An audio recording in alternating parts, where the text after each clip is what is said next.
People have also been asking about CME, how to get their CMEs. We will be sending out an email with details to all the attendees, and you can ask the people outside at the registration desk how to get it as well. I would now like to invite Dr. Himabindu Reddy to introduce our next speaker, Dr. Usha Peri.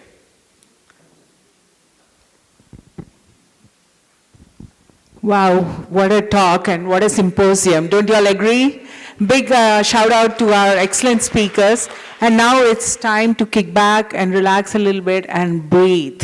And our next speaker, I'm really privileged to introduce my good friend, Dr. Usha Peri. Dr. Usha Peri is a certified internal medicine, certified in internal medicine and nephrologist, and has held many leadership positions through her career, and she also teaches healthcare management at Naveen Jindal School associated with UT Dallas. Usha is obviously, we know, well versed in allopathic medicine, but she also has a passion for Ayurvedic medicine and has been integrating these to provide better care for her patients. She's been affiliated, she has drawn a lot of her inspiration from Art of Living and has been affiliated with them since 2003, and she is going to show us today how we can benefit from that. Thank you, Usha, for coming here. Thank you, Hima. I got an MBA from UT Jindal, Naveen Jindal School. I do not teach there. Just wanted to clarify that in case anybody took that to heart. Thank you for that introduction. I want to just take a moment to thank the TIPS board for organizing such a beautiful program for all of us and giving me an opportunity to talk here. Impressive speakers before me, but I would like to take you guys into a little bit of an experience, right? And it sounds like Dr. Reddy and I spoke to each other. Some slides are repetition, but so the learning objectives today are just to talk about chronic stress, lifestyle. I'll be talking mainly about the stress management aspect and specifically on how breath can help with that. We've heard the overview many times in the previous lectures, right? So you know, this has been alluded to in the prior topic on the illness-wellness continuum. And this was first brought out in '75 by the wellness father, Halbert, MD. Now, most of us as physicians are actually in the disease management side of the spectrum. Having said that, the wellness is where Dr. Reddy asked a question, why do we want to be healthy? So we can be productive in the society and give back, isn't it? So that is really the wellness spectrum. And today I'll talk about how breath can help manage this spectrum well as take us into this level, depending on where we are in this spectrum here. So the US wellness industry is growing, right? And this is a statistic from McKinsey. And we physicians find ourselves at the crossroads, I feel. If you look at all these 6 pillars here, physicians are not really in any of these. However, we can, if we want to, by taking on a more holistic role and obviously bringing on those lifestyle medicine pillars into our practice. Definition of health, right, by WHO from 1948. It's a state of complete physical, mental, and social well-being, not merely the absence of disease or infirmity. And if you look at the 8 pillars of health, physical and emotional perhaps are the 2 that we are dealing with mostly, but if you look at all these other aspects, these are about our ability to interact with our surroundings and giving back to the society.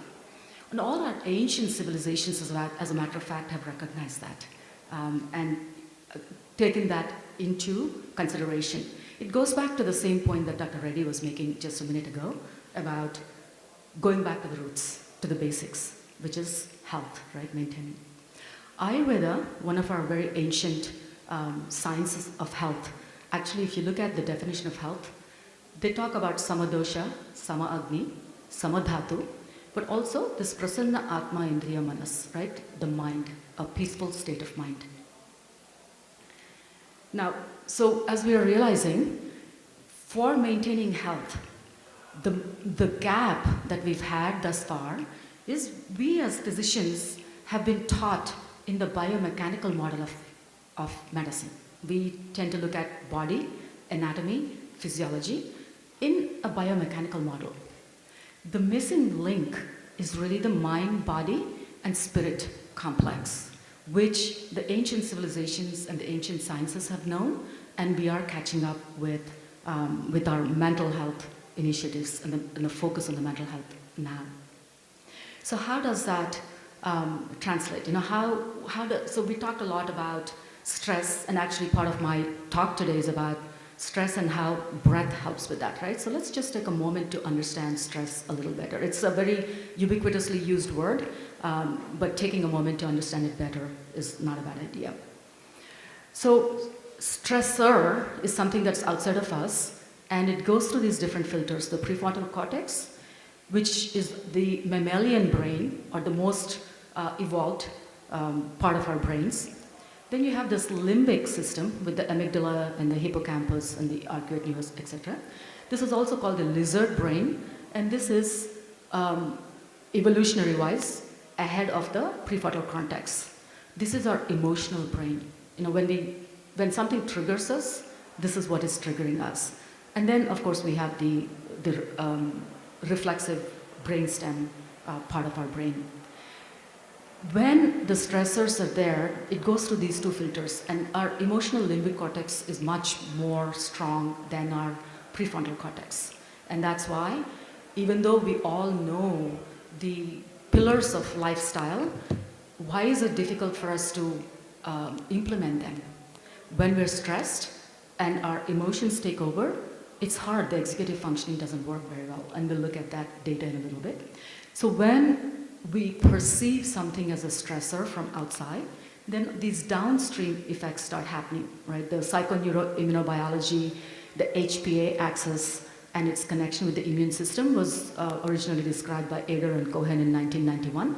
And this whole mind-body connection, which was known to the ancient sciences, was brought to the West through the Henry Benson Institute, Henry Benson, the father of the Henry Benson Institute in Harvard. And ever since then, a lot of work has been done. Henry Sale in 1900s has really discussed how initial part, and when you have an acute stressor, a lot of good resources are mobilized. It's not a bad thing.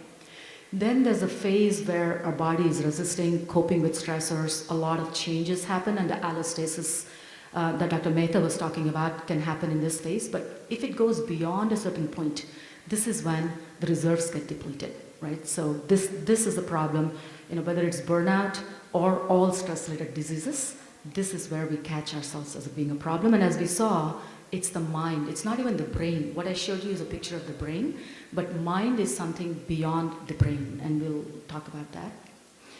This particular slide, we're all familiar in this audience, how many of the illnesses that we treat, especially if you're an internal medicine family practitioner, how many of the illnesses that we treat are related to chronic stress. Fibromyalgia, back pain, headaches, recurrent infections, through the immune system, cancer as well, irritable bowel syndrome, dyspepsia in the field of gastroenterology, insomnia. Dr. Paramdedia this morning spoke very eloquently about the insomnia and the issues with the mind. Anxiety, depression has been touched upon. And of course, heart disease, we just spoke about, Dr. Reddy did. So here is a cartoon that talks about the same thing, stress, downstream effect on the tumor cells and how it's carcinogenic, inflammatory, as well as carcinogenic stress. And there's a lot of data on managing stress and with better outcomes, especially in certain cancers like breast cancer. Right? Here is the same paper that Dr. Reddy has put up, which is a recent statement from American Heart Association and Circulation on both the negative psychological health factors. We all know anger, hostility, anxiety, stress, all of these impact the outcomes negatively, but also the positive psychological health, happiness, positive affect, emotional optimism, gratitude, well-being, right? So this is on this wellness side, and how that is as strong positive impact as smoking cessation, physical activity, etc., right? So these are in the realm of our mind. These are a couple of slides that I put up from a very large study of 70,000 people who were looked at from the National Health Wellness Survey. I put this up because this is what got the payers' interest, right? This is about how people with depression, anxiety are utilizing the healthcare resources at a much higher level. If you look at HRU stands for Healthcare Resource Utilization, and the responses without depression, so total respondents without depression were about 30,000, and with symptoms of depression were about 8,800 in this cohort. And if you look at just any doctor visit, right, PCP specialist, ER visits, and hospitalizations. The ones without depression, you look at the numbers, and even with nominal mild symptoms, the utilization goes up quite significantly. You can see the p-values quite significant. Obviously, the payers want us to take care of the mental health issues, so the utilization is not high. Look at it from an individual perspective. If you have without depression is in red, is in green, and with depression is in gray, and absenteeism is much higher in people with, and these are just regular people, right, in a survey, is much higher. Presenteeism is a new term where a warm body is in the seat, but no work is happening, right? So that's presenteeism, because you're just not feeling well, you're not engaged with the work. So that's presenteeism, and you can see the significant levels that are higher in people with depression.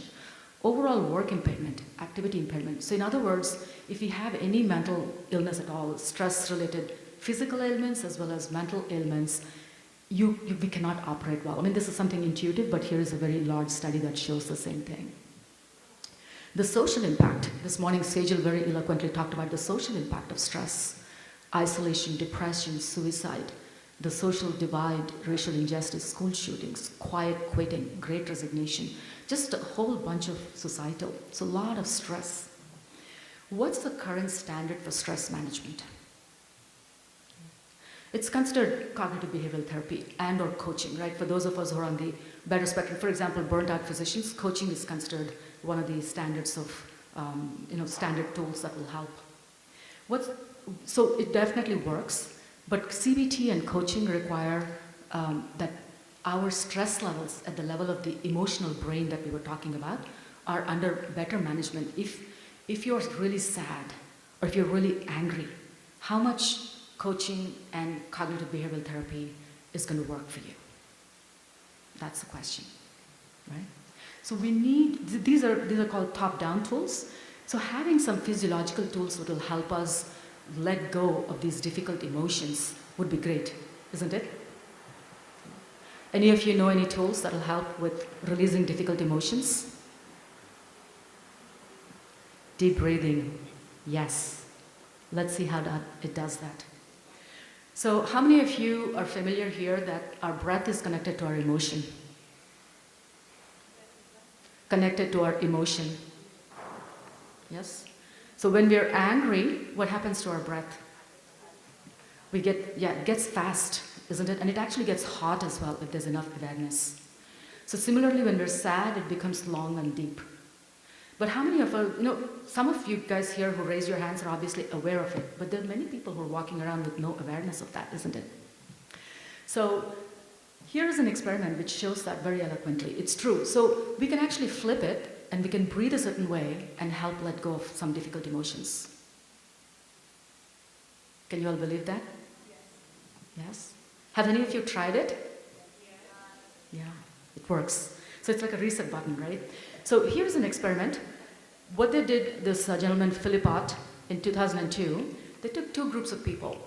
One group was asked to emote certain emotions such as joy, anger, sadness, right?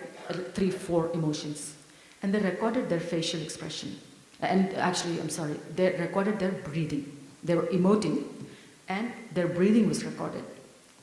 In a different room, people were asked to breathe a certain way, and their facial expressions were recorded. And there was a pretty good correlation. between the way you breathe and your facial expressions. So, so here is a tool that can help you with letting go of these difficult emotions. Obviously, our energy in a day is drained because of these difficult emotions, isn't it? There's a certain physical component to what we do, but the difficult emotions is what really drains our energy. So for us to build positive energy in our lives, breathing a certain way is very helpful. Breath is also known to stimulate your vagus nerve. And today there's a lot of research on vagus nerve. Actually, there are some vagus nerve stimulators that are being tested on the market to help manage anxiety and depression. And the reason being, vagus is both an afferent and an efferent nerve that goes all the way from your cranium all the way into your pelvic. So it's the longest running cranial nerve. And it senses, it's got an interoceptive capability. Now we, with our 5 senses, are constantly sensing our surroundings from where we're picking up the stress signals, isn't it? Whereas the internal organ sensations and being aware and in tune with our own bodies is something that we're all lost, or the majority of us are really not in touch with our own. That's leading to this mental health epidemic, as a matter of fact. The vagus nerve, if you stimulate it, it allows you to, it tells you when to stop. Yeah? If something is hurting. So it builds that intuition for us. And breathing stimulates your vagus nerve. It also builds that relaxation response. It allows your body to go from that fight or flight mode into a very relaxed mode. Almost like you've been to the beach or on a vacation. You can bring it to home by doing certain breathing techniques. We talked about breath.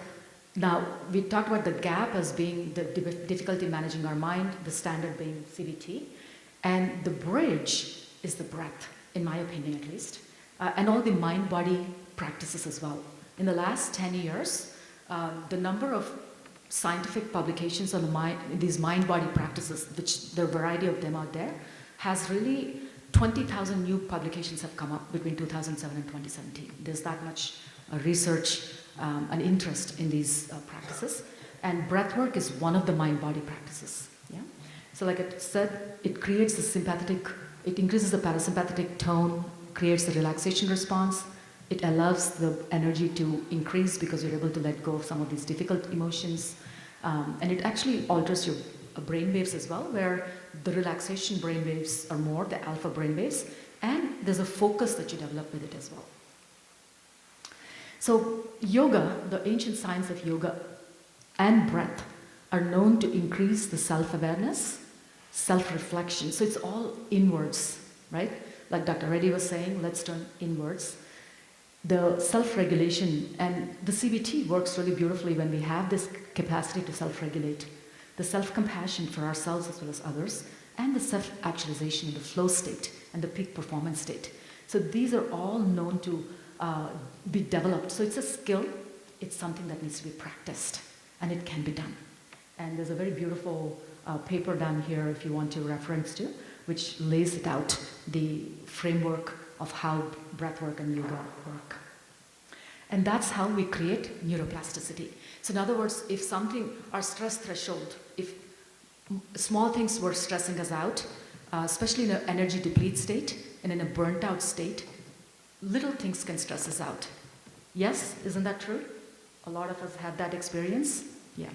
So the stressors and the stress thresholds can change, and the way the brain works changes when we do the body-mind practices, including the breath work.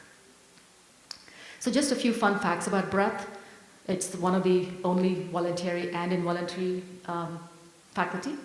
Connects our body and mind and brings us to the present. Being in the present. For those, anxiety has been talked about a lot today, and anxiety is nothing but being in our heads too much, isn't it? One way to get out of feeling anxious when you recognize it is to come to the present moment. Breath is a great tool to do that. Acting, for people who've taken acting lessons and voice lessons, they teach you how to breathe. So it helps with acting and emoting. Swimming and diving, breath, ability to manage your breath and hold your breath. In military, they use tactical breathing. Sports to get into the weightlifting, running to get into the zone. Of course, we in healthcare industry are catching up with it, and there's an entire science of learning, learning about breath called breathonomics. So there are a variety of different breath work out there. You probably heard about box breathing, Wim Hof breathing, breath of fire, also called Kapalbhati is the Sanskrit term for that. Many yogic breath work out on the YouTube, Anulom Vilom, alternate nostril, Bhramari, Ujjayi, and some of them are learned under an instructor because they are more involved and can lead to more release of emotions and such.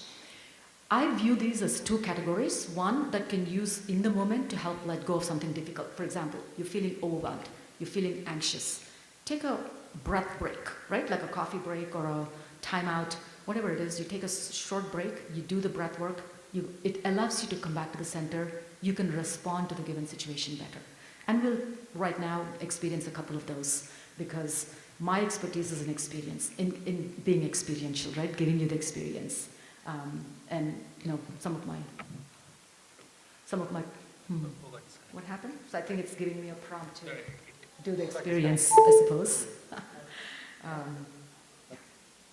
Because these things have to be experienced. There's only so much I can put on a slide. So, shall I take the break?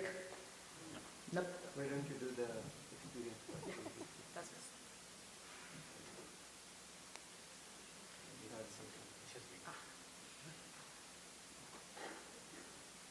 How many of you are feeling? Let's see. Yeah. How many of you are feeling sleepy after the afternoon session and all the talking? Yes. Let's do. So breath work is also like our medication. It's it's got different physiologic impact. Different breath work can have different physiologic impact. So let's do a breath that allows us to feel energized. How about that? Before the coffee break. Yes? Yes. So we call this the yogic coffee actually. Can you all hear me? I think my throat is white. Take the mic. I don't think they can see me. So the breath it's very simple. It's called a bellows breath in English or bhastrika in Sanskrit. You take your fists, put them by your shoulders. For all yoga breath work, spine erect. Yes? Because that's where our energy flows. We are working with our energy at this point, right? We're moving from our intellects into our energy space and loose fist by our shoulders. When we go up, so it's a forceful breath in and a forceful breath out. Forceful breath up, the fingers open, right, down. Now let's do that with eyes closed. It's about 15 or so, we'll take a short break. We'll do 3 rounds of it. I'll guide you guys. You don't have to do anything. Just close your eyes. Close your eyes. Relax your arms for a minute. Relax your arms. Relax your arms. Take a regular deep breath in. Let it out. I know the mind is anticipating some activity. Let it go. Let it go. We've been listening. We've been intent outward attention. Now is the time for us to relax, let go, and just become aware of our bodies. Become aware of anything in your surroundings, the sensations in your body. Take a deep breath in. Deep breath in. Let it out with full awareness. Another deep breath in and out. And now gently, with eyes closed, we'll bring our fists to our shoulders. And let's start with a moderate pace. Up, down, up, down, and on your own.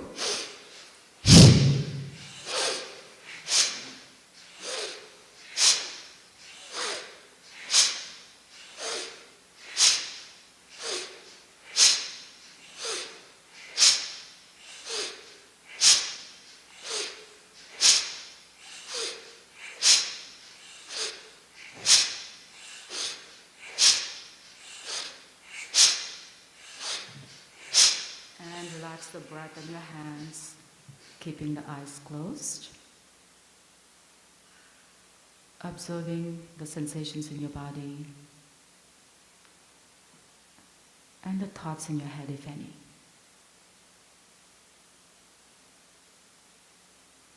observing any shift. Let's move on to the second round.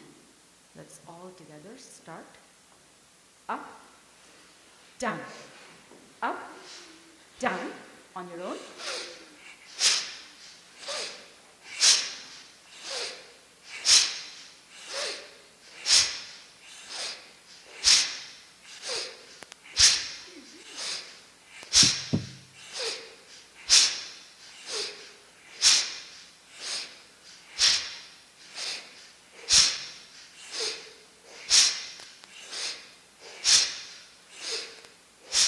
And relax the breath and your arms. And just be with whoever, whatever you're feeling.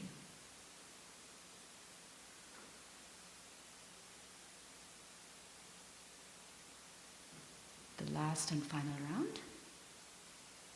Loose fist by our shoulders. Regular breath in and out. And all together. Up, down.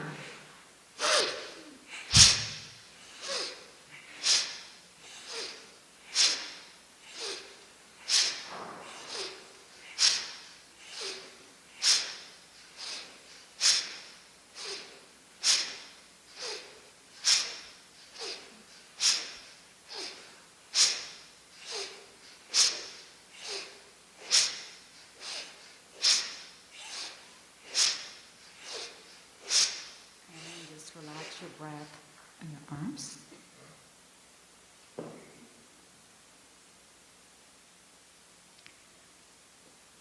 Bringing your awareness to your feet, to your calves,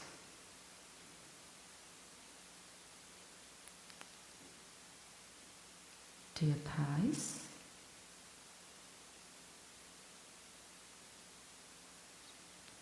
to your abdomen,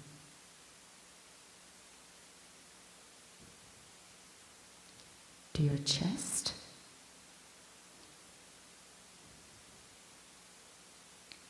to your shoulders,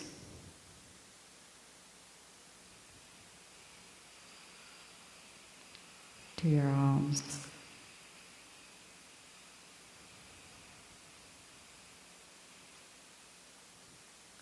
to your neck,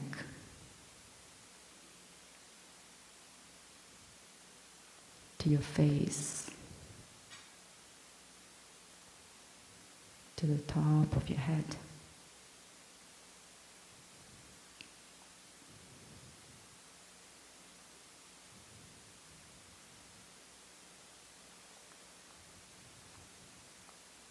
Take a deep breath in. Let it out.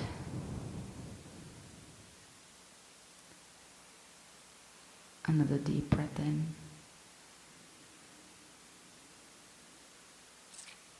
And let it out.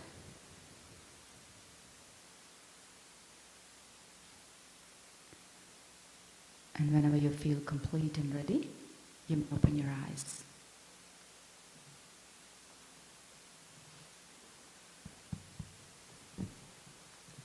Any difference in the way you feel? Yeah? And it probably took us less than 5 minutes, or maybe 5, yeah? So these are certain things that we can, and there's several such different breathing techniques out there that you can use throughout the day to center yourself, to build your energy, right? And like we talked about, some of these more involved yogic breathing techniques actually have shown that they can impact. So this is something that we can, the brief breathing techniques that I've talked about and that are available everywhere on YouTube, we can use them throughout the day to manage our own stress levels, throughout the day, to take short breaks. That really helps us centered, the parasympathetic relaxation mode. The more involved breathing techniques, they have been shown to impact disease process as well. All these chronic stress-related illnesses, it's a great tool to have in your toolkit to manage stress better, so the disease outcomes are better as well. So one of the many breathing techniques that is out there is sky breath meditation, and I'm most familiar with it. And so I'll speak about that for the next few minutes. It's a rhythmic breathing technique that takes about 20 minutes or so on a daily basis to practice. And it's been taught in over 156 countries. You can see the statistics right there, and in different variety of settings. Here's a study from Yale where, and this came out in 2021, college students, 8-week randomized controlled trial. They were actually in 4 groups. One was the MBSR, the traditional mindfulness group. One is the Yale Homegrown Emotional Intelligence group. One was Sky and one was Control. So in the 4 arms, 131 kids completed it. And as you can tell, Sky group had the most impact. It reducing stress, depression, increasing mental health, social connectivity, the positive emotions that we're talking about. These are the ones that help us reach our peak, the well-being, right? This is what we want our health for. Now, these are important in managing the disease states and getting better outcomes in our disease states. Sleep. A lot has been talked about today about sleep and the importance of maintaining it. Obviously, I have had many sleepless nights in the last 2 to 3 years. I don't know about you guys. Despite knowing all we need to know about the value of sleep, we can't force ourselves to sleep, right? So here's a breathing technique that improves both the slow wave sleep as well as REM sleep. In many of the workshops that I teach, many physicians come and they say, you know, I'm not sure about all this other stuff. I came for sleep. Of course, at the end of the 3-day workshop, they leave saying that I'm a convert. That's a different story. Here's a very beautifully done study at UPenn by Sharma et al. From 2016. These are 25 patients with major depressive disorder who were already in SSRIs and did not respond to SSRIs. And they were randomized to a wait list and Sky. And as you can tell, the Sky group had a significant improvement, 30 days and 60 days. So it's definitely works even in a SSRI-resistant group of depression. Here's for clinical anxiety, based on for generalized anxiety disorder, 4 weeks of Sky. Impressive change in the anxiety scores, Control and Sky. Same thing here. PTSD. And a lot of times burnout has been likened to PTSD, and here it is in Afghan veterans, 21. 1 week before Sky, the sky is in blue. 1 week after, 3 months and 1 year, for sure, it's maintained, right? And so that's it. We've had a short experience, and if anybody wants to get in touch with me, that's my contact info. I will stop and take any questions.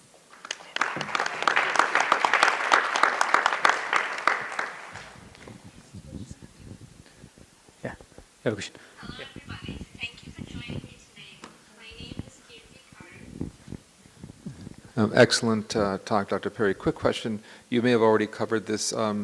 Did you have any specific recommendations for hypertension patients and or patients with pulmonary disease? Oh yes, so that's a great question, right? So hypertension, which is not well controlled, the one that we just did, Bhastrika, we do not do that. Was that your question, if there's any limitations to doing it and or outcomes? Specific exercises. So that's a great question. I think that is an area of study still different. There's so many different organizations that give out different techniques, right? If you're asking with Sky, there are studies where we've shown decrease in systolic and diastolic blood pressure. Any type of breathing exercise improves your lung capacity, and even with people with COPD, interstitial lung disease, when they start practicing it, their lung capacity improves and their capacity to do work improves. I don't know that I can answer that one is better than the other. There are no randomized controlled styles of that nature, but something is better than nothing is what I can absolutely say. You start somewhere and start building on it. Swati?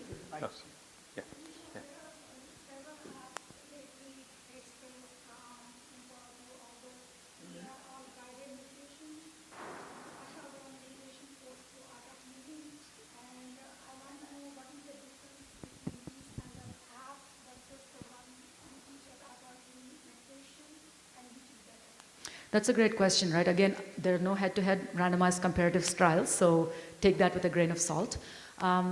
Meditations, again, are categorized as focus attention and open monitoring. Focus attention and generative, meaning to say there's a lot of the Buddhist meditations are about loving kindness. It's about generating a positive feeling inside of you, right? And it's something you're focusing on a particular object.